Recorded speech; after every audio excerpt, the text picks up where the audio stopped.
Et bonjour à tous, c'est Arthur de la chaîne CryptoRobot et on se retrouve aujourd'hui pour une nouvelle vidéo, notre première vidéo de présentation d'une stratégie crypto que vous allez pouvoir directement implémenter dans vos bots de trading.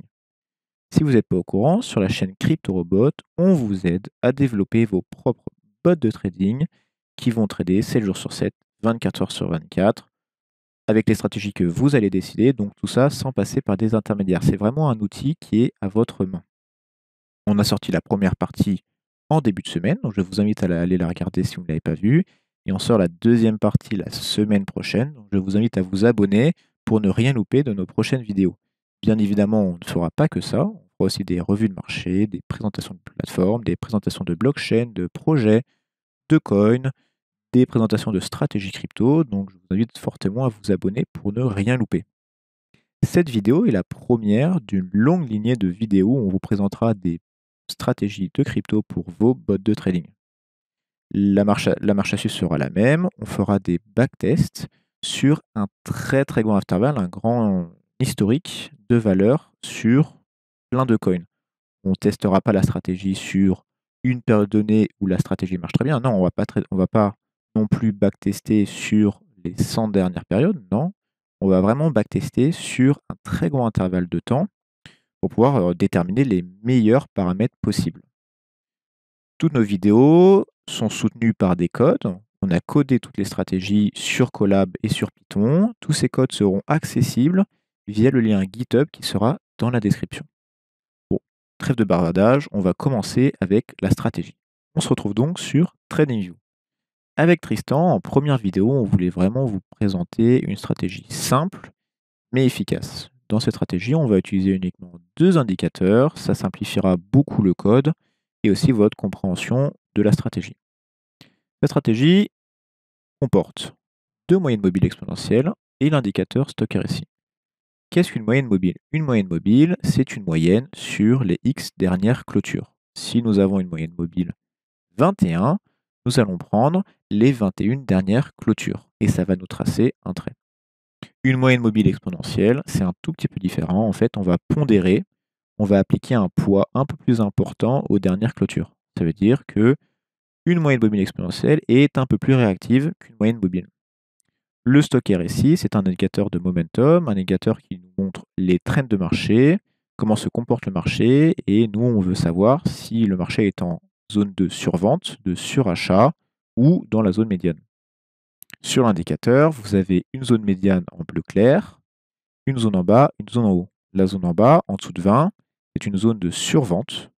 Donc on considère que le marché est en survente et qu'il y a des grandes chances que ça rachète, que ça remonte un petit peu. Contrairement à la zone d'au-dessus, la zone de surachat, où on considère que le marché est en surachat et on redescend. Cette règle n'est pas universelle, bien évidemment, ça ne marche pas à 100%.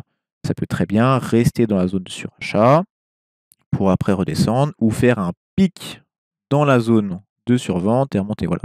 Mais ça nous donne déjà une indication sur comment se comporte le marché. Comment on rajoute ces paramètres sur TradingView? On va dans Indicateur. Pour les EMA, on tape 6 EMA. Vous prenez la première. Hop. Et les paramètres, bien évidemment, on va les changer. Ce sera les paramètres optimaux qu'on va backtester, qu'on va trouver via le backtest. Tac. Et le Stochd RSI, c'est un tout petit peu différent, mais c'est très rapide. Vous allez taper Stochd RSI, je l'ai en favori, mais vous mettez Stochd RSI, Stochastic RSI, hop, RSI, ça vous rajoute le Stochastic RSI en bas. Vous allez dans le petit rouage supprimer D. En fait, il faut savoir, dans l'indicateur RSI, vous avez la courbe du Stochastic RSI et courbe de lissage, c'est sa moyenne. On n'a pas besoin pour cet indicateur. Donc vous enlevez D, vous êtes d'accord, et vous allez dans Code source. Et au niveau de la ligne K, on va modifier quelque chose. Mais pour ça, on va devoir créer un nouvel indicateur qui sera le vôtre, votre propre indicateur. Et pour ça, vous allez cliquer ici, créer un nouveau script. Donc, vous l'appelez comme vous voulez, sauvegarder. Et là, vous allez pouvoir modifier le code. Dans la ligne K, la ligne 9, vous allez simplement supprimer cette partie-là et cette partie-là qui est un paramètre de SMA. Tout simplement enregistrer. Hop là. Vous allez pouvoir supprimer celui-là parce que ce n'est pas le vôtre. Vous allez dans Indicateur, Mes scripts, copier stochastic RSI que vous venez de créer, et hop là. Bon, j'avais supprimé le D. Tac. Donc voilà, vous avez votre indicateur. Quel est le but de la stratégie? Dans cette stratégie, on va utiliser que le marché spot. On ne va pas du tout utiliser les futurs. Donc on va faire que des achats. On ne va pas faire de short. Pour ceux qui ne connaissent pas, on ne va pas. Il y a deux choses sur le marché crypto. Il y a le marché spot, on achète des cryptos et on les vend dès qu'on veut. Ou on fait des futurs. On fait des paris à la hausse ou à la baisse. Si vous voulez un peu plus comprendre sur un échangeur, je vous invite à regarder notre vidéo sur la plateforme FTX qu'on a sortie il y a quelques jours. Je vous mets le lien en haut afin de peut-être un peu mieux comprendre comment ça marche. Donc la stratégie, c'est un croisement. On va attendre un croisement haussier entre nos deux moyennes mobiles exponentielles. Qu'est-ce que c'est qu'un croisement haussier? C'est quand la moyenne mobile exponentielle courte va croiser à la hausse la moyenne mobile exponentielle longue. Donc si, dans notre cas, on a une moyenne mobile exponentielle de 31 qui sera la courte et de 42 qui sera la longue, donc dès que la 31, qui est la jaune, va croiser à la hausse la 42, qui est la rose, on va acheter. Mais on va quand même rajouter une petite condition sur le stochastic RSI. En fait, on va décider on ne va acheter uniquement, quand il y a ce croisement, uniquement si le stock RSI est en dessous de 80. Et on ne va vendre uniquement si le stock RSI est au-dessus de 20. En fait, ça va nous permettre, si on a un croisement haussier à un moment où le marché est en surachat, eh ben on va attendre une bougie rouge pour acheter, donc pour gagner quand même quelques pourcents. Et inversement, quand on va vendre. Donc un petit exemple, on va faire un exemple sur quelques actions, et bien évidemment, on fera le backtest sur des grandes périodes de temps. Donc ici, on a le croisement bullish, le croisement haussier. On check si le RSI est bien en dessous de 80. Ici, il est à 24,34. On achète. Tac, on achète. Et on va vendre au moment du croisement. On vérifie que notre RSI est bien au-dessus de 20. Il est à 94,48. On a de la marge. Donc on vend ici. On a gagné 19,6% sur ce trade. Hop là. Deuxième croisement. Croisement haussier. On est d'accord? On check si le RSI est en dessous de 80. Le RSI est à 14,31. On achète. Et là, bon, le croisement s'est fait avoir. Ok. Ça arrive plutôt souvent, vous allez voir dans le backtest. Mais c'est pas trop un souci. Donc on attend le croisement baissier. Il se situe ici. Tac. Juste ici. Et ici, notre RSI est à 45,40. Donc on peut vendre. Donc on vend ici. On peut reprendre au deuxième croisement, donc c'est à peu près par là. Ici, vous voyez, le RSI est au-dessus de 80. On ne pourra pas acheter ici. Tac, tac, tac, tac. Et on va attendre. Donc on va acheter sur cette bougie-là. Sur cet exemple-là, on perd un peu de pourcentage. Voilà, ce n'est pas une règle qui marche à 100%, mais sur le long terme, ça marche plutôt bien. Tac, on va attendre une vente, ici. On a un stock RSI de 42,38. Très bien, ça marche très bien. On peut faire ça sur pas mal de temps. Là, on achète. Et là, on devrait vendre. En sachant que le marché s'est bien cassé la gueule. Donc là, on subit un peu. Mais notre stock RSI va nous permettre de vendre 49,73 ici. Donc c'est pas trop mal. Après, donc voilà, on peut s'amuser à en faire plein. Voilà, c'est sur l'Ethereum sur les derniers jours. Et donc, voilà, si vous n'avez pas bien compris, le stock RSI va nous permettre de maximiser, d'optimiser chacun de nos trades en essayant d'acheter sur une bougie rouge et en essayant de vendre sur une bougie verte. Donc maintenant qu'on a un peu vu comment marchait la stratégie, maintenant que vous avez un peu pu comprendre comment ça marche dans la vie réelle, on va passer au code, on va passer sur Colab, commencer à backtest, vous montrer les backtests, comprendre pourquoi on a choisi ces paramètres comme paramètres les meilleurs paramètres pour l'Ethereum. Et bien évidemment, on testera la stratégie sur différents intervalles, que ce soit de début du bull run de 2017 au top du bull run de 2017-2018, toute la période de range, au début du bull run. Voilà, on testera plein de choses pour, voilà, pour vraiment vous rendre compte que c'est plutôt efficace. Donc on se retrouve sur notre collab. Le lien du collab sera bien évidemment dans notre GitHub. Le GitHub, c'est un endroit où on peut regrouper tous les codes. Vous avez juste à retrouver le code correspondant. Dans ce cas-là, ce sera une WMA plus stocker ici et vous allez avoir accès au code. On vous mettra aussi le code pour vraiment exécuter vos trades directement sur la plateforme, entre autres la plateforme FTX. Donc si vous avez vu notre vidéo, notre première vidéo, où voilà, vous êtes un peu familier avec cette interface-là. Pour ceux qui ne l'ont pas vu, je vais très rapidement expliquer et après on va voir directement les performances, les paramètres pour cette stratégie. Première partie, on importe les données. Ici, on va commencer avec l'Ethereum. On va aussi tester sur BTC et le link. Vous pouvez très bien chez vous récupérer ce code et le tester sur un tout autre coin, bien évidemment. Donc ici, on est sur l'Ethereum, on récupère les données en heures, on est sur un time frame d'heures depuis le 1er janvier 2017. Ici, on récupère les données. Ici, on crée nos indicateurs, nos moyennes mobiles, notre stocker ici, et vous avez en commenté, c'est du code qui ne va pas s'exécuter, mais vous pouvez très bien le décommenter en enlevant le hashtag, d'autres choses comme le MACD ou d'autres choses. Ici, on récupère les données de nos indicateurs. Ici, c'est là où on a fait notre backtest pour connaître les meilleurs paramètres pour notre stratégie. Qu'est-ce qu'on a fait varier? On a fait varier la période de nos deux moyennes mobiles exponentielles. Donc pour la moyenne courte, on a fait varier de à peu près 25 jusqu'à 70 et un peu plus pour la moyenne mobile exponentielle longue. On l'a fait tester, ça peut prendre un peu de temps. Si vous voulez backtester les stratégies, on vous conseille d'essayer d'optimiser 2 indicateurs. Si vous testez 3 indicateurs, ça commence à devenir long. 4, c'est bon, c'est très compliqué. Et il y a aussi un risque de surapprentissage. Ici, on va backtester des stratégies, on va essayer d'optimiser les paramètres sur le passé.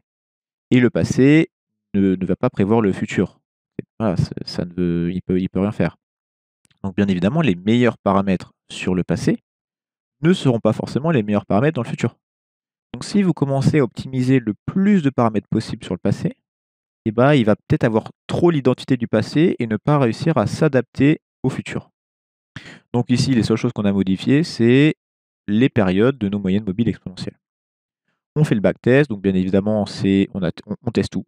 On teste toutes les stratégies en fonction de nos différentes EMA, avec bien évidemment un croisement haussier, si on achète, buy, croisement haussier, EMA histo, en fait, c'est la différence entre nos deux EMA. Si c'est positif, ça veut dire qu'il y a un croisement haussier. Notre stochastique inférieur à 80, 0,8. Et bien sûr, il faut avoir des USD sur son compte. Pareil pour la vente, il faut un croisement baissier, un stochastique supérieur à 20 et bien sûr, il faut l'Ethereum. Voilà, et donc on retrouve en meilleur paramètre 28 et 48. Donc ça veut dire que notre moyenne mobile courte pour l'Ethereum va être 28 et notre moyenne mobile exponentielle longue, moyenne mobile exponentielle, ce sera 48. Quand vous allez backtester les stratégies, via notre collab, ou voilà, vous allez pouvoir adapter les stratégies, vous allez avoir une heatmap. Une heatmap, c'est un graphique qui va vous représenter la performance des paires de paramètres que vous faites varier. Ici, on a le paramètre I, qui est notre moyenne mobile exponentielle courte, et J, qui est notre EMA longue. Et ça va nous dire, voilà, ça va nous afficher sur la map les meilleures performances. Plus c'est rouge, plus la performance est bonne. Ici, on voit très très bien qu'il y a vraiment un endroit très précis de la map où voilà, les performances sont à peu près similaires. Les paramètres fluctuent, mais ils arrivent à avoir les mêmes performances. Et ça, c'est super important. En fait, vous n'allez pas forcément choisir les paramètres qui vont vous donner sur le passé les meilleurs résultats. Vous allez choisir les paramètres qui ont le plus de chances dans le futur d'avoir des bons résultats. Et on va choisir les paramètres qui sont entourés du plus de bons paramètres. J'espère que j'ai été plutôt compréhensible. Mais ça veut dire, si on a une map comme ça, on va essayer de prendre un paramètre qui est dans la zone du milieu, parce qu'il va être entouré de plein d'autres paramètres qui marchent bien, qui ont bien marché sur le passé, donc qui ont quand même un peu plus de chances de bien marcher sur le futur. Ici, on a choisi celui-là, le 28-48. Voilà, il est bien au milieu de la heatmap, bien au milieu du rouge. Il fait aussi des très bonnes performances, donc c'est parfait. Tac, tac, tac, tac. Et ici, on va tester notre stratégie. Donc pareil, nos moyennes mobiles supérieures, haussier, un stochastique inférieur à 8. Il nous faut des USD. Vous avez compris comment ça marche. Après, on va afficher. Et voici le résultat. Donc, ici, on prend à partir du 17 août 2017 sur l'Ethereum et on commence avec 1000 $. On termine aujourd'hui à 138 842 000 $. Belle performance. Donc, c'est une performance de 13 784%. En même temps, le buy and hold, et c'est surtout ça qu'il faut vérifier, le buy and hold, si on avait acheté du BTC au 17 août 2017, on ne fait que 911%. Donc, ça veut dire qu'on a quand même vachement battu le buy and hold. Et c'est ça que vous devez vérifier sur une stratégie, c'est si ça bat bien votre buy and hold. Une stratégie peut très bien marcher, mais si elle fait moins que le buy and hold, ça sert à rien. On a beaucoup plus de negative trade que de positive trade. Voilà. On perd plus, on fait plus de trades perdants que de trades gagnants. Ça arrive, c'est pas un problème. Le win rate, c'est pas un problème. Parce que les gains sur nos trades positifs sont de 11, alors que nos pertes sur nos trades négatifs n'est que de 2,5. Donc en fait, on s'en fiche du win rate. Si on peut avoir un win rate de 90% et perdre de l'argent. Ici, on n'a pas un win rate très important, ça c'est pas très vendeur, mais quand on fait des trades positifs, on en fait des bons. Vous voyez bien, notre meilleur trade, c'est 65%. Pas mal, on a même la date. Et notre pire, 9,9. Bon. Il faut aussi regarder sur les stratégies les drawbacks. Les drawbacks, c'est à combien, à partir d'un top, votre bot va vous faire perdre de l'argent au maximum sur votre portefeuille. Donc là, la perte maximum était de 36%. Ça correspondait à là jusqu'à là, par exemple. Il faut des stratégies qui ont des drawbacks pas trop élevés. 36%, c'est bien. En sachant que le marché, Ethereum, quand même, on est passé de 4000 à un moment à moins de 2000. Donc le drawback du marché était de plus de 50%. Ici, on a un drawback de 36%. Ça veut dire que votre bot a absorbé une partie de la baisse de l'Ethereum. Et c'est ça qu'on veut. Ici, on a les total fees. Bien évidemment, quand vous allez acheter et vendre, vous allez faire des opérations, vous allez faire du volume et vous allez payer des frais. Ici, on fait pas énormément dans cette stratégie, on ne fait pas énormément de trades. Alors, on fait 240, 250. C'est pas énorme. C'est pas énorme. Et on a 3500 $ de frais. Si vous avez des stratégies qui tradent beaucoup plus par jour, et ben vous allez payer beaucoup plus de frais, étant donné que les frais sont calculés sur le volume. Et c'est là où c'est intéressant de chercher à réduire ces frais. Vous pouvez regarder notre vidéo sur FTX, comme j'en ai parlé tout à l'heure. Vous pouvez acheter du FTT. Si vous avez par exemple 100 $ de FTT, vous allez réduire vos frais de 3%, si je ne dis pas de bêtises.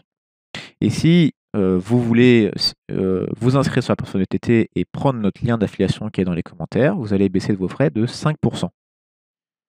Donc, c'est plutôt avantageux sur le long terme. C'est plutôt avantageux si vous ne mettez pas 1000 au départ, mais un peu plus. Ça peut vite monter, vite monter. Si vous faites beaucoup plus de trades, on va vous montrer plus tard des stratégies qui font beaucoup plus de trades. Et ben là, les fees peuvent monter très très haut. Et les stratégies, vous pouvez avoir 30 000, 40 000 de frais, c'est vraiment énorme. Donc là, on a vu l'Ethereum USDT sur une période de temps assez longue. On va aller très très rapidement sur des périodes de temps un peu plus courtes. On va aussi regarder le BTC et le Link avec les mêmes paramètres. Bien évidemment, ce ne sera pas les paramètres optimisés pour le BTC et le Link. Vous allez pouvoir très bien, avec ce code, checker les meilleurs paramètres.